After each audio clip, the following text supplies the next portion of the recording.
Imagine a mother saying to her son, I want you to go to the store and I want you to get me a quart of whole milk.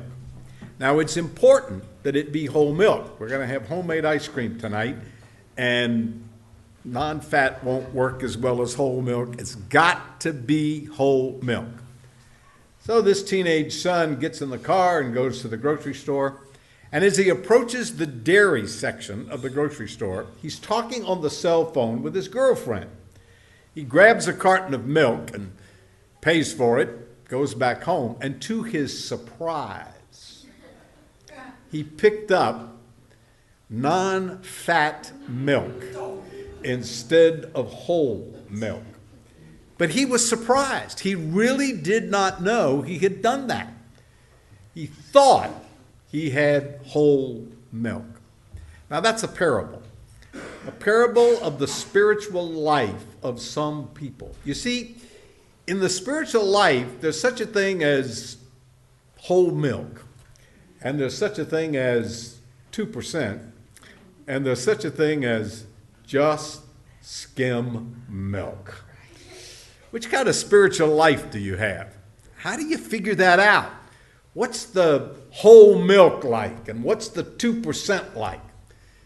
Well, if you'd like the answer to those questions, I'd invite your attention to James chapter 1. James chapter 1, where I'm going to begin reading with verse 26. James 1:26. If anyone among you thinks he is religious, and does not bridle his tongue, but deceives his own heart, this one's religion is useless.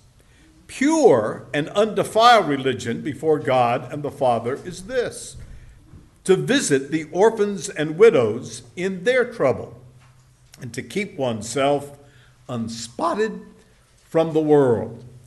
Now, James is talking about pure religion. That's obvious from verse 27.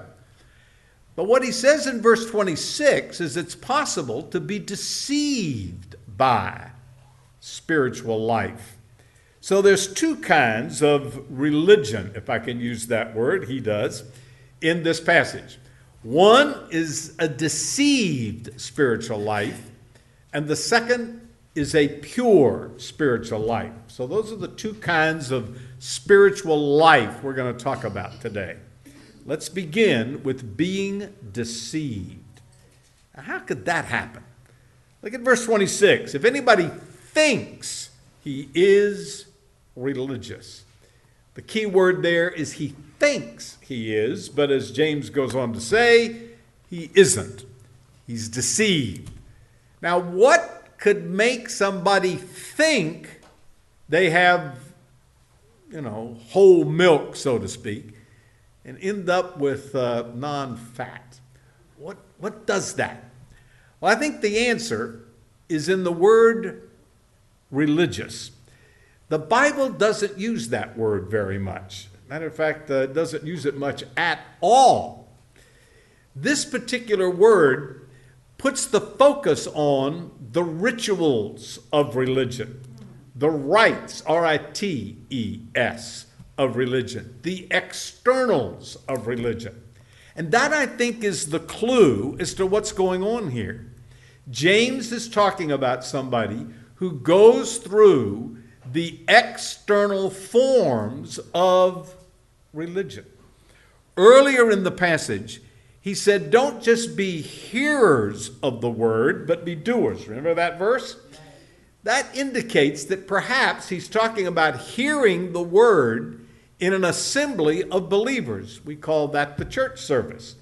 In other words, this is probably somebody who's going to church. That's the external of religion that I think he has reference to. Furthermore, this word seems to be looking at being meticulous about the details of that external ritual of religion. So that this is a person who not only goes to church, when they sing hymns, this person sings. And when they pass the plate, They plop down money in the plate. They don't just let it pass by. They participate. When the sermon is preached, they listen. They don't just sleep. They can tell you about the service and the sermon after the service. They go through the ritual of religion. So they walk out and they think, look at me. I'm spiritual. I went to church. I mean, I know a whole bunch of people that aren't as spiritual as I am. They slept in this morning. I am spiritual. I got the whole milk variety. Now, that's one form of this.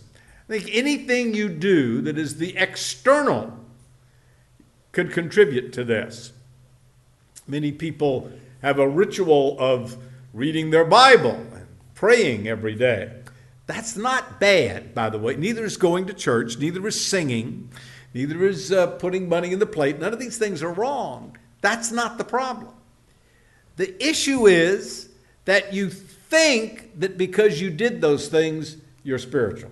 That's the problem. It's not that you do them. It's that you think because you do them, you somehow are spiritual. So that's the deceived spiritual life. It's the deception. I've been going through the Gospel of Luke on Wednesday night, and I've been struck again with the fact that Jesus taught over and over again about the dangers of the externals of religion. That the Pharisees of his day had all kinds of externals, rituals that they went through, and they thought they were really God's favorite because of it. And if there's anything Jesus taught when he was on the earth, it's that can make you a hypocrite. James says it would make you deceived. Now, he says, I'm going to give you a test to see whether or not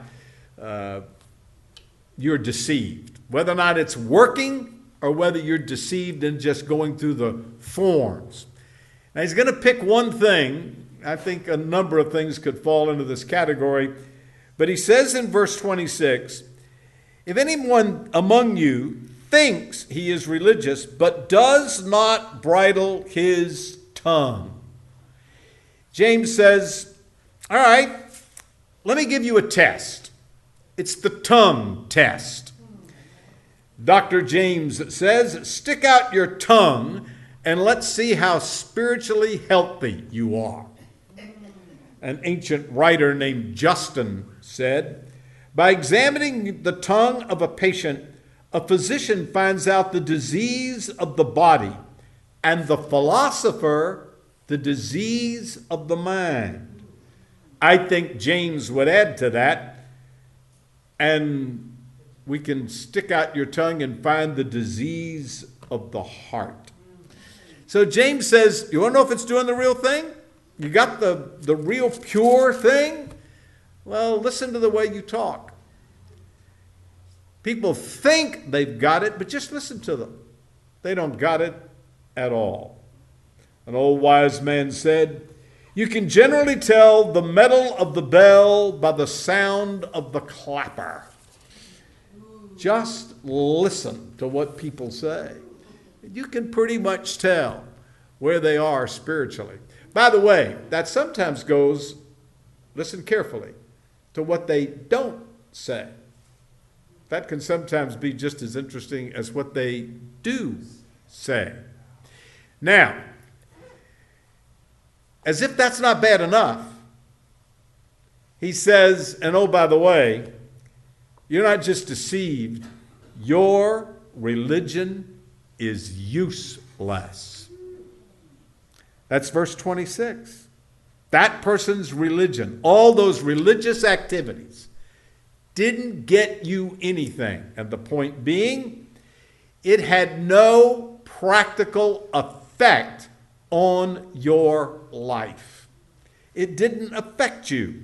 Now, I think this passage is connected to everything that's gone before in this whole chapter. For example, he says in verse 25, but he who looks into the perfect law of liberty and continues it, and is not a forgetful hearer, but a doer, that one is blessed in his deeds. So what James is saying is this. All right, so you go to church and you hear the Bible taught. But if you just heard it and you didn't do it, and you thought you were religious because you heard it, it had no effect. You didn't do it, then it didn't produce the right effect in your life.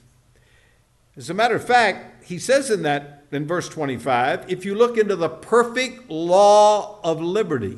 What's the perfect law of liberty? Love.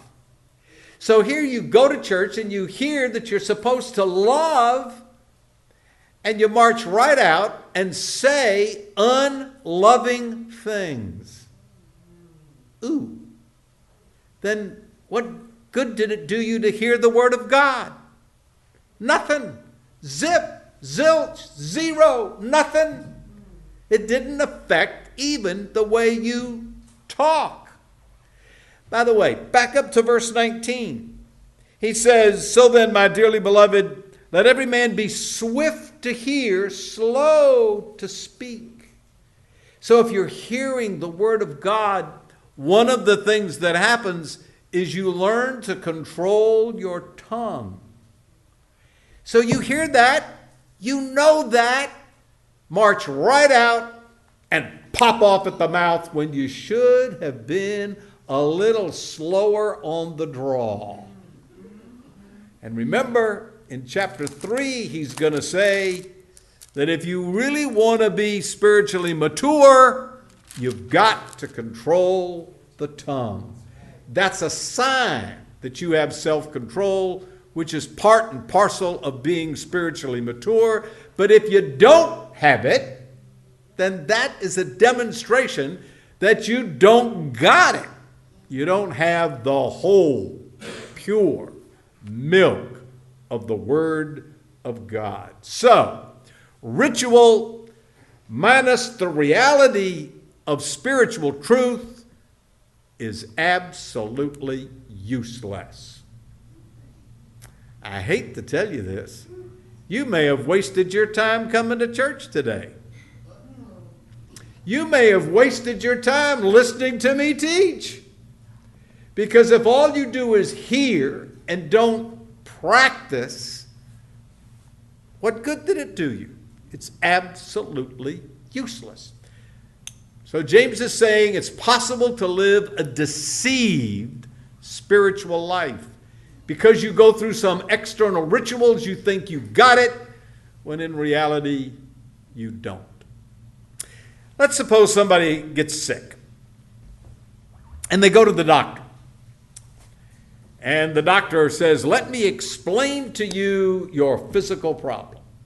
And explains in great detail what's causing your symptoms, the real disease. And he writes you a prescription. And you go to the drugstore and you get it filled. And you take the bottle home and set it on the counter and don't take it. But you think, I'm in good shape. I went to the doctor. You know, there are people who get sick and they don't go to the doctor. I went to the doctor. Not only that, I listened to the doctor. I know exactly what he said. I can explain to you what my medical problem is. I'm so proud of me. But you're still sick. Yeah, but I went to the drugstore. I paid the copay to get that prescription filled. Bully for you.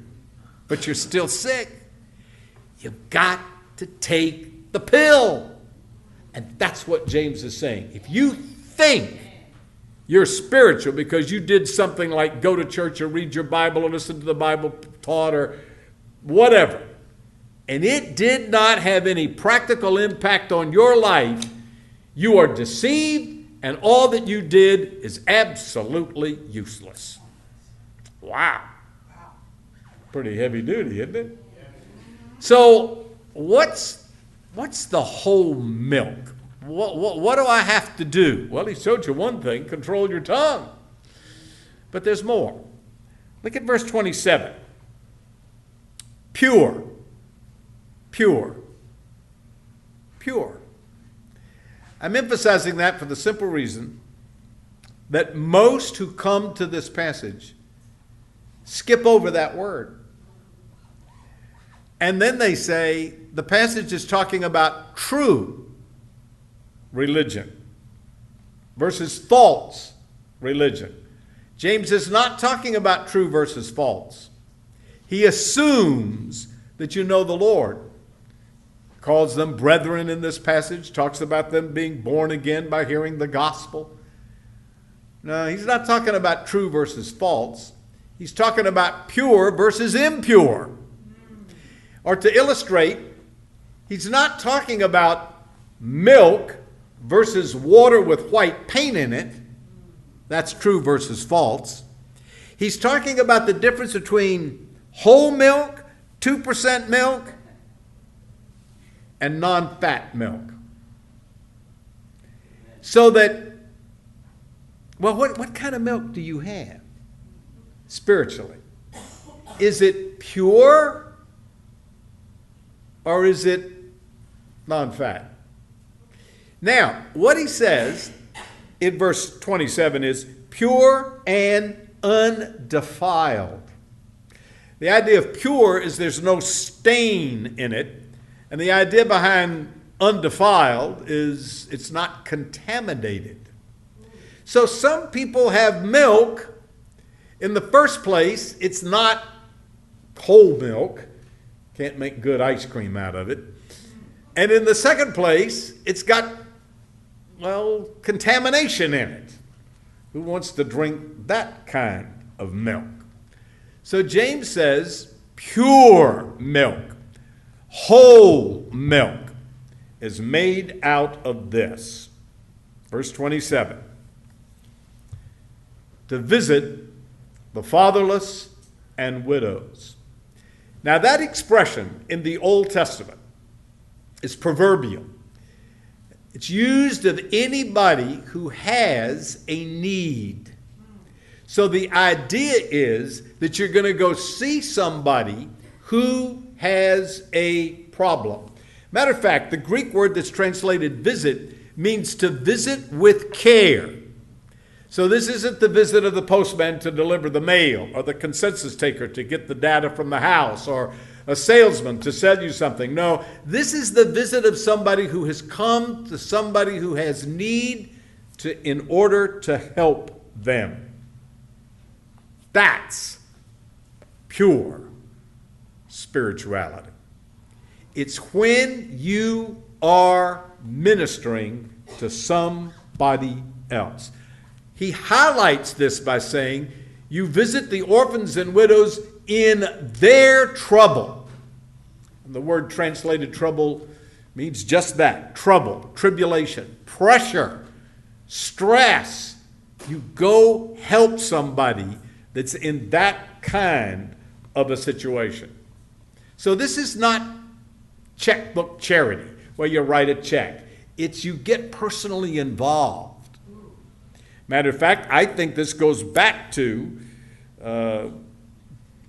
you practice the perfect law of liberty, that you are loving the person. You look in the perfect law and liberty. And one of the ways you do that is you go visit the fatherless and widows in their trouble. Now, that means you go help somebody who can't pay you back. It's not I scratch your back, you scratch my back.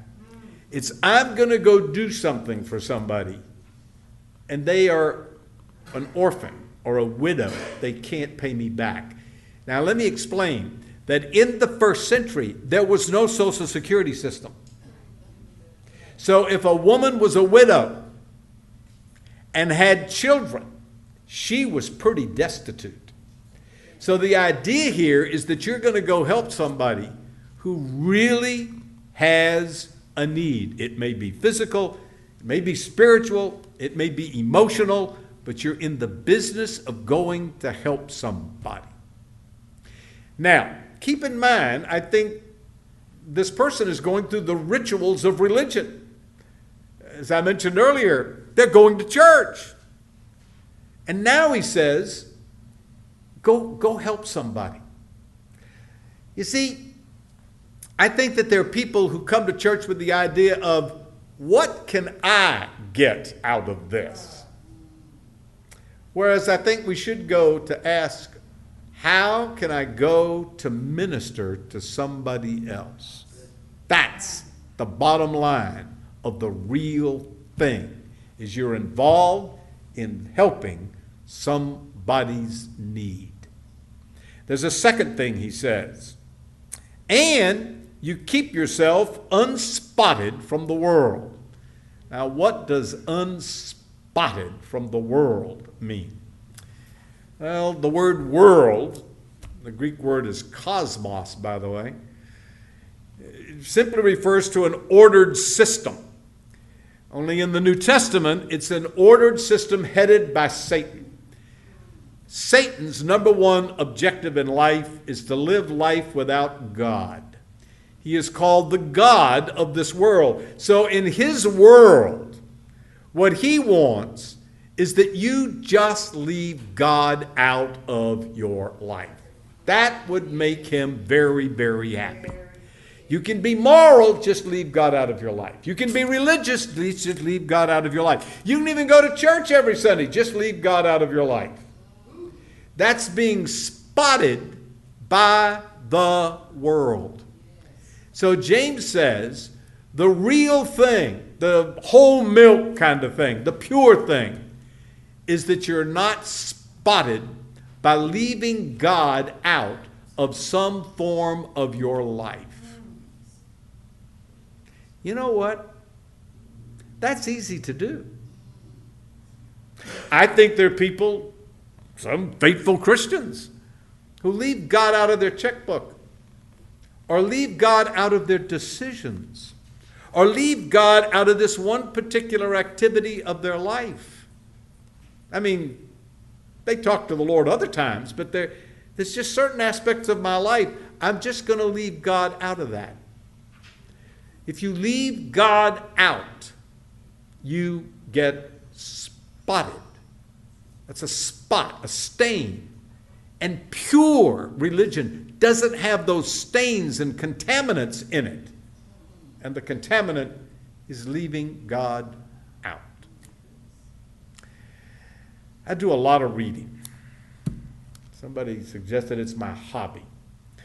That wasn't the way I was when I was younger, but over the years I've learned to read, and I love to read, and I read a lot.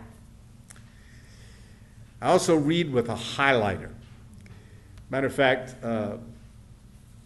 family has learned that the one thing I want for Christmas is highlighters. So I get a pile of highlighters every Christmas. Usually lasts me all year. Love to read with a highlighter. But I've had some bad experiences with highlighters. There's a recliner in the house, and I kick back in the recliner and read this book and highlight it. And I've been known to not put the cap back on the highlighter, and it falls down, and I've ruined more than one good shirt. My wife says, don't read with the shirt on. Take the shirt off. So I've actually read without the outside shirt, and I just read with an undershirt on. As a matter of fact, I almost brought it this morning. I've got an undershirt with a big yellow spot right in the middle. So what I've learned is, without the cap on the highlighter, you have spots. And without the Lord, you have a spotted spiritual life. At those moments that you leave him out, your life is spotted spiritually. So James is saying, you want to have the pure thing? You want to have whole milk? Then here's what you have to do. Control your tongue. Go help somebody. And include the Lord. Now, isn't that rather interesting? Reverse them. Include the Lord, go minister to people, and control your tongue. When the Word ministers to you in all three areas like that, your relationship with the Lord, your relationship with other people, and your relationship to yourself, you got the real thing. It may be 2%, but you're headed toward 4%. So, James says, go help somebody. Go help somebody. Now, I think it's interesting that this comes at the end of chapter 1, and as I've said now several times, I think it relates to what he said before this. One example is, he said, don't just hear the word, do it. So what is do it? Go help somebody. Include the Lord in your life and go help somebody. Or he said, look into the perfect law of liberty. That's the law of love. So what's that? Go help somebody. Go love somebody. Back up at the beginning of the chapter, he starts out saying, count it all joy when you fall into various kinds of trials. He gets to the end of the chapter and he says, go visit the fatherless and widows in their affliction. Let me give you one of the best pieces of advice I've ever heard. If you've got a problem, go help somebody that's got a problem. Now what happens is, we all have problems. And some people use that as the excuse for not helping somebody else. Well, if you know all the problems I had. Well, here's what I'm telling you. You got a problem? One of the finest things you can do is go find somebody with the same problem and help them. That is the pure thing. And leaving that out, as well as leaving the Lord out, spots you spiritually. Got something to work on? Got somebody you can go minister to? Well, let me end by telling you a story. Jean Thompson stood in front of her 5th grade class on the very first day of school in the fall and told the children a lie. Like most teachers, she looked at her pupils and she said that she loved them all the same, that she would treat them all alike. But that was impossible because there on the front row was a little boy named Teddy Stoddard. Mrs. Thompson had watched Teddy the year before and noticed he didn't play with the other children, that his clothes were unkept, that he constantly needed a bath, and Teddy was unpleasant. It got to the point during the first few months that she would actually take delight in marking his paper with bright red ink, making bold X's, and then making a big F at the top of the paper, and it was the biggest mark of all. Because Teddy was sullen, no one else seemed to enjoy him either. At the school where she taught, she was required to review each child's record, so she put Teddy's off until last. When she opened his file, she was in for a surprise. His 1st grade teacher wrote, and I quote, "Teddy is a bright, inquisitive child with a ready laugh. He does his work neatly, has good manners, and he's a joy to be around." His 2nd grade teacher wrote, "Teddy is an excellent student, well liked by his classmates, but he's troubled because his mother has a terminal illness and life at home must be a struggle." His 3rd grade teacher wrote, "Teddy continues to work hard, but his mother's death has been hard on him. He tries to do his best, but his father doesn't show much interest, and his home life will soon affect him if some steps are not taken. Teddy's fourth grade teacher wrote, "Teddy is withdrawn and doesn't show much interest in school. He doesn't have many friends and sometimes sleeps in class. He is tardy and has become a problem." By now, Mrs. Thompson realized the problem, but Christmas was coming fast. It was all she could do with the school play and all until the day before the holidays began, and she was suddenly forced to focus on Teddy Stoddard.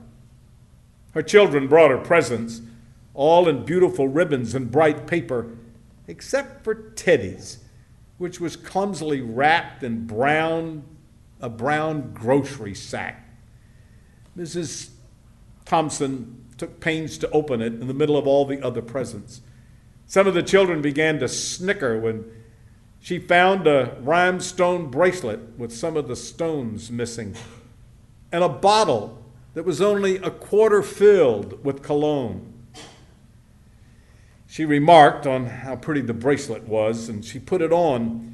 She dabbed some of the perfume on her wrist.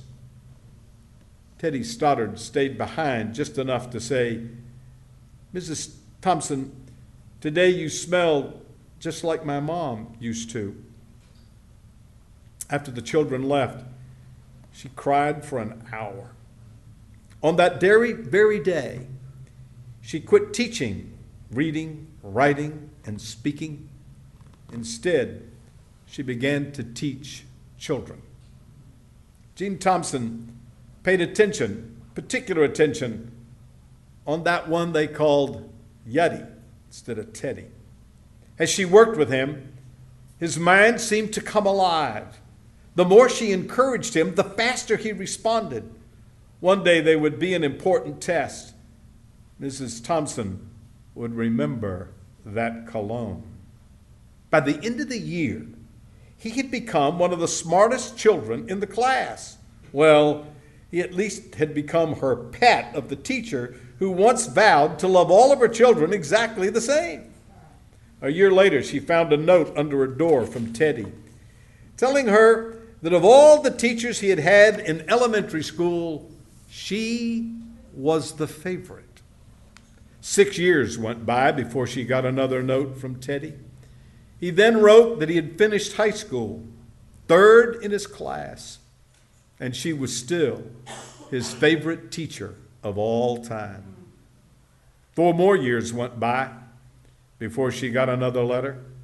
And when she did, it said that while things were being tough at times, he stayed in school and stuck with it and would graduate from college with the highest honors. He assured Mrs. Thompson that she was still his favorite teacher. 4 more years passed, and then another letter came. This time, he explained that after his bachelor's degree, he decided to go a little further. The letter explained that she was still his favorite teacher, but now his name was a little longer. The letter was signed Theodore F. Stoddard, M.D. The story didn't end there. You see, there was yet another letter that spring. Teddy said he had met a girl and was to be married. He explained that his father had died a couple of years ago, and he was wondering, well, if Mrs. Thompson might not sit in the pew